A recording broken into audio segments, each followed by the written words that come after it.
everyone, welcome back to my YouTube channel All About Her. I am Manpreet and in today's video I'm going to show some of my favorite things जो मैंने मार्च के month repeatedly use करी है. But before watching the video, channel को जल्दी से subscribe कर लो. Okay, so first of all we will talk about the beauty section. Actually इसमें बहुत ज़्यादा चीज़ें included नहीं है. Only two things are there. So the first one is this Vaseline's Intensive Care Coca Glow Body Lotion. Actually I have dry skin throughout the winters. So उस time पे मुझे कोई ऐसा जो लोशन है वो चाहिए होता है जिसके साथ जो मेरी ड्राई स्किन है उससे राहत मिल सके और मेरी जो स्किन है उसका जो मॉइस्चर है या उसकी जो हाइड्रेशन है उसे रिस्टोर कर सके. So I used many of the body lotions but मुझे सबसे जो ज़्यादा अच्छा लगा है वो ये है और इसकी जो फ्रेगरेंस है वो भी बहुत अच्छी है और इसे लगाने के बाद ऐसे मतलब फ़ील नहीं होता कि कुछ मैंने काफ़ी हैवी कुछ अपनी स्किन के ऊपर अप्लाई करा है. जो लोशन है ये मैंने बहुत ही ज़्यादा यूज़ करा है through out the month and still I am using it because अभी भी जो स्किन है वो ड्राई होती है. So that's why.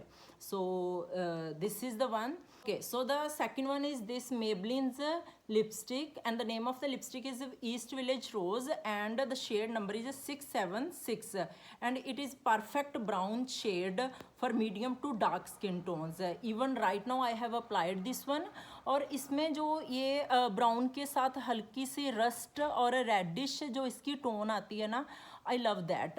और मैंने जो लास्ट मंथ था March month through out the month मैंने इसे बहुत ही ज़्यादा यूज़ करा है बिकॉज मुझे लगता है कि ये जो लिपस्टिक है इसकी जो शेड है एक्चुअली वो इतनी ब्राइट भी नहीं है और इतनी डल भी नहीं है. तो मेरे अकॉर्डिंग हम किसी भी ओकेजन के लिए इसे अप्लाई कर सकते हैं. सो या this is my another favourite through out the month. Okay, so now we will talk about fashion or accessory which I used repeatedly throughout the month and I will show some of my favorite hoops which I got from H&M and I wore again and again throughout the month and still I'm obsessed with these hoops. And these are some of the medium sized hoops and I also have the smaller version and these golden shade earrings from H&M. Actually I used to watch Alia Bhatt's interviews a lot and जब भी मैं उसकी interviews देखती थी तो most of the time she used to wear these kind of golden hoops and I was mesmerized with them. So मैंने सोचा कि मैं भी ऐसी कुछ जो collection है उसे इकट्ठी करूँगी. So I got some of these और मुझे बहुत पसंद इनको wear करना and whenever I go out so occasion के अकॉर्डिंग इवेंट के अकॉर्डिंग जो मौके के अकॉर्डिंग मैं डिसाइड कर लेती हूँ कि मुझे कौन से वाली जो हुप्स है वो डालनी है और कौन से वाला जो साइज़ है वो डालना है.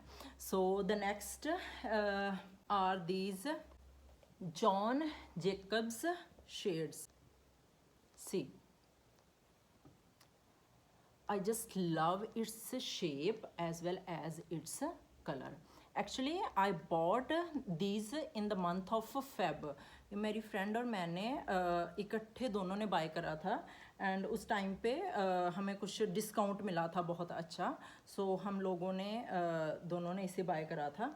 जब हम गए थे तो we were not planning, we went to get something else. हमने कुछ जो लेंसेज वगैरह थे वो देखने थे लेकिन वहाँ पे मैंने ये वाली शेड्स देखी और मुझे इसका कलर और इसकी जो शेप थी बहुत अच्छी लगी थी. सो आई गॉट दीज और अब मुझे जब भी मतलब कहीं जाना होता है बाहर तो मैं इनको तो अपने साथ रखती ही हूँ और मैं इनको बहुत ही ज़्यादा यूज़ कर रही हूँ. सो the next one is this H&M's belt. Actually मुझे ये वाली बेल्ट बहुत ही क्लासी टाइप लगती है और इतनी मतलब फंकी टाइप नहीं है, बहुत ही क्लासी है. मतलब आप इसे किसी भी जो जीन्स है या पैंट्स हैं उनके साथ आप यूज़ कर सकते हो। तो मैंने इसे तो बहुत ही ज़्यादा यूज़ करा है जीन्स के साथ। एक्चुअली मेरी एक ब्लैक जीन्स है H&M से, वो मैंने बाय करी है। उनके साथ तो व्हेनेवर आई वियर दो जीन्स, तो मैंने इसको तो साथ में वियर करना ही करना होता है। तो इसे भी मैंने बहुत ही ज़्यादा यूज़ करा है। आई होप कि ये मेरे साथ काफ़ी टाइम तक रहे, जल्दी ख़राब ना हो जाए। वैसे H&M का स्टफ़ होता है वो इतनी जल्दी ख़राब होता तो नहीं है। सो आई होप कि ये मेरे साथ आगे भी टाइम तक रहे। Next one are these trousers from H&M and ये जो ट्राउज़र्स हैं इनका जो स्टफ़ है वो मुझे बहुत ही अच्छा लगता है, और whenever I wear these trousers तो मुझे काफ़ी कंफर्टेबल फील होता है। सो एक्चुअली ये मैंने बाय करे थे आफ्टर डिलीवरिंग माय बेबी। उस टाइम पे मुझे कुछ ऐसे मतलब कंफर्टेबल जो क्लोथ्स थे वो डालने को मन करता था, तो मैंने इनको बाय करा था। लेकिन मुझे नहीं पता था कि so these will become my favourite. So अब मैं इनको बहुत ही ज़्यादा वियर कर रही हूँ। एक्चुअली लास्ट मंथ तो मैंने इनको बहुत ही ज़्यादा यूज़ करा था, और आई होप कि जो आगे टाइम आने वाला है उनमें भी मैं बहुत ज़्यादा यूज़ करूँगी, बिकॉज आगे समर्स हैं, तो समर्स में ऐसे कंफर्टेबल जो क्लोथ्स होते हैं उनको वियर करने का अलग ही एक मज़ा होता है। So yes, definitely I will wear them in the upcoming months. So जो नेक्स्ट है वो है this bag, this black bag from Miniso. I got this bag I guess 2 years back, but मैंने ऐसे कभी यूज़ नहीं करा था। ऐसे मैंने इसको रखा हुआ था बस अलमीरा में। तो एक दिन मैंने ऐसे ही मतलब बाहर जा रही थी, तो आई थॉट कि I should carry this one. तो मैंने उस दिन कैरी करा और मुझे बहुत ही अच्छा लगा कि इसे कैरी करना। जैसे H&M के बैग्स आते हैं ऐसे ही कुछ ब्लैक शेड में, उनकी भी कुछ शेप सिमिलर सी होती है, तो मुझे लगा कि ये भी उस टाइप का ही है, तो मैं कैरी कर लेती हूँ। तो मैंने उस दिन कैरी करा था, मुझे बहुत ही अच्छा फील हुआ। जैसे मैंने अपनी डॉटर को भी साथ लेके जाना होता है, तो उसके लिए मुझे हैंकी भी उसका चाहिए होता है, अपना फ़ोन वगैरह भी चाहिए होता है। तो क्या है कि इसमें ईज़िली फ़ोन, वॉलेट और जो डॉटर का हैंकी वगैरह है वो ईज़िली मैं इसमें डाल लेती हूँ। सो एक तो कैरी करना कंफर्टेबल है, प्लस मतलब दोनों मुझे लगता है कि वेस्टर्न और इंडियन वियर्स दोनों के साथ ही ये अच्छा लगता है, सूटेबल है दोनों के साथ ही। सो इसलिए जो लास्ट मंथ था मार्च, उसमें मैंने इसे बहुत ही ज़्यादा यूज़ करा है। सो या दिस वन एंड जो नेक्स्ट है that is not for me, actually for my daughter. These mosquito patches, these are perfect for saving her from mosquitoes. Actually जब भी मैं उससे ये वाले जो पैचेस है लगा देती हूँ, तो जो मॉस्किटोज़ वगैरह हैं वो उसके पास नहीं आते और उनको बाइट वगैरह नहीं करते। और मैंने मामा अर्थ का स्पेशली इसलिए चूज़ करा था कि मुझे लगता था कि इसमें जो केमिकल्स होंगे वो थोड़े कम होंगे। लेमन की फ्रेगरेंस है इसकी, और वाटर प्रूफ भी है, और 12 आवर्स तक इसकी प्रोटेक्शन है। सो इसलिए मैंने बहुत ज़्यादा यूज़ करे हैं और मैं इनको आगे भी यूज़ करूँगी। I thought of sharing it, क्योंकि अगर आप लोगों को भी कुछ ऐसा प्रोडक्ट चाहिए होगा मॉस्किटो पैचेस वगैरह अपने बच्चों के लिए, तो मेरे according these are the ones जो आप बाय कर सकते हो। पॉकेट फ्रेंडली भी है और सेफ भी है आप लोगों के किड्स के लिए। Now we will talk about snacks. So the snacks which I use to have throughout the month were makhana chaat और chana chaat. So actually because of my daughter I have to eat healthy, because उसने feed लेनी होती है, तो I don't want कि मैं उसकी health के साथ कोई सेक्रीफाइस करूं। So I use to eat makhana chaat and chana chaat throughout the month. Okay, so now we will talk about Netflix. So Netflix के जो मैंने शोज़ थे जो लास्ट मंथ में देखे थे, तो first one is this young Sheldon.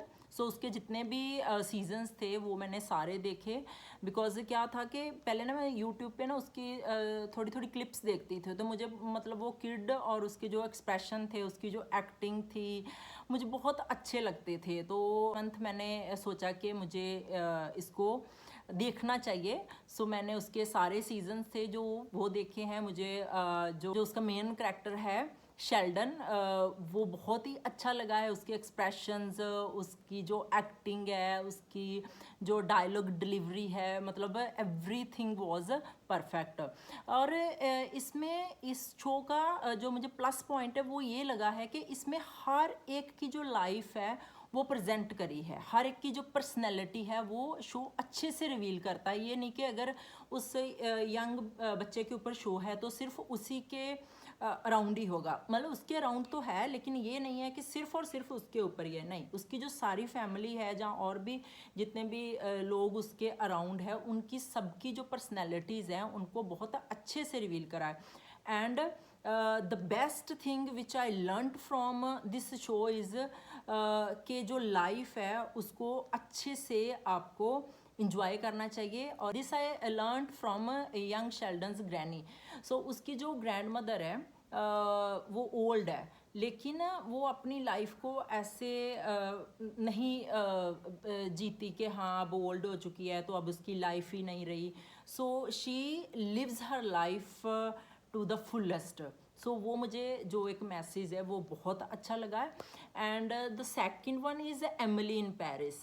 So Emily in Paris I watched only for Paris. Actually I love Paris, I never been there, but मुझे उनका जो लाइफस्टाइल है, उनका वो कैफ़ेज़ हैं, उनके जो आउटडोर कैफ़ेज़ हैं, उनके जो फ्लावर वेंडर्स हैं, मतलब ऐसे रोड के ऊपर फ्लावर वेंडर्स बैठे हुए हैं, मुझे वो जो लाइफस्टाइल है, उनकी जो बिल्डिंग्स है, वो मुझे बहुत अच्छा लगता है। So that is the only reason कि I watched Emily in Paris. So these are the things with which I was obsessed throughout the month.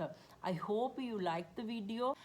So guys, I will meet you in the next video, and please like the video if you like the content, and also share with others as well, because मुझे 1000 subscribers चाहिए हैं guys. I am telling you each and every time whenever I upload video.